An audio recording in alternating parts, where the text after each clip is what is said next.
Hi, this is Anders Brownworth. This is a demonstration of the concept behind zero-knowledge proofs. A zero-knowledge proof is a proof that something is true while revealing zero other knowledge about it. And we're going to do this with a demonstration. This is Alice's map of the United States. And as you can tell, each of the states are represented here. And she wants to color this map such that no two states that share a border are colored the same color. And it turns out that you can do that with just 4 colors. And Bob has an answer. Here it is, right here.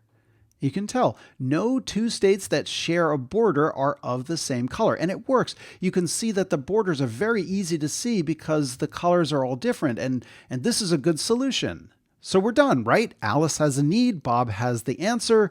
Alice pays Bob. We're good, right?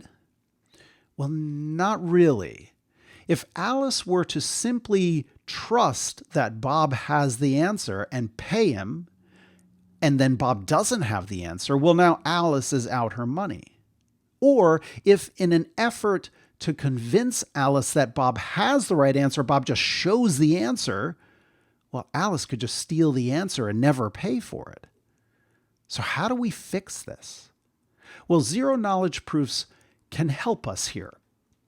So how do we make this work?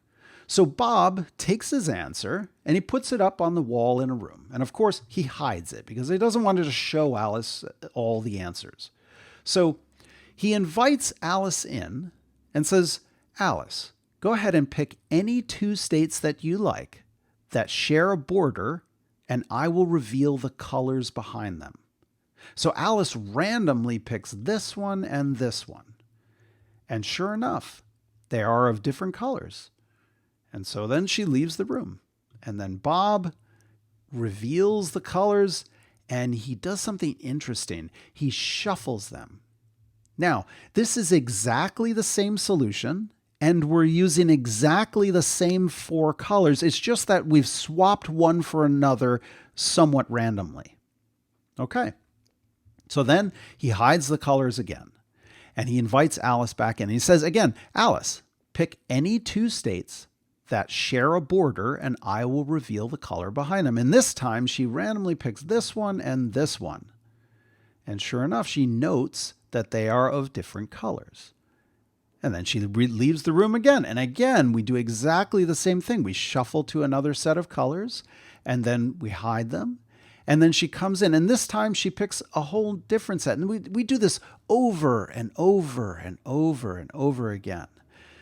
Over time, Alice is gaining more and more confidence that Bob must have the right answer, but she's not learning anything else about the map.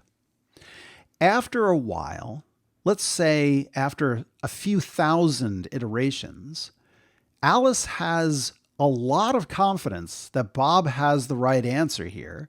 There's less than a 1 in a million chance that he has the wrong answer.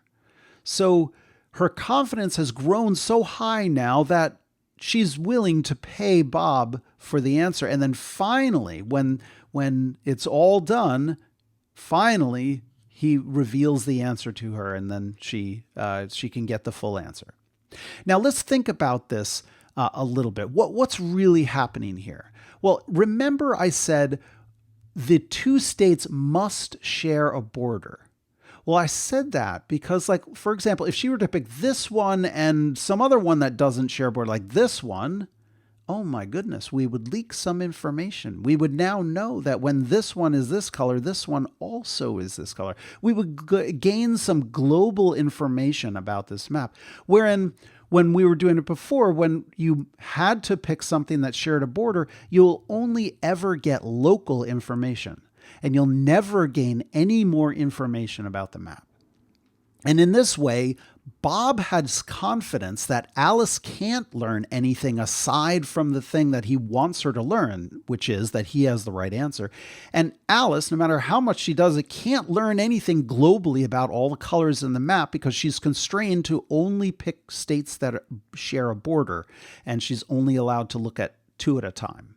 And that is intuitively how zero-knowledge proofs can be applied and how they help us in these situations. Thanks for watching.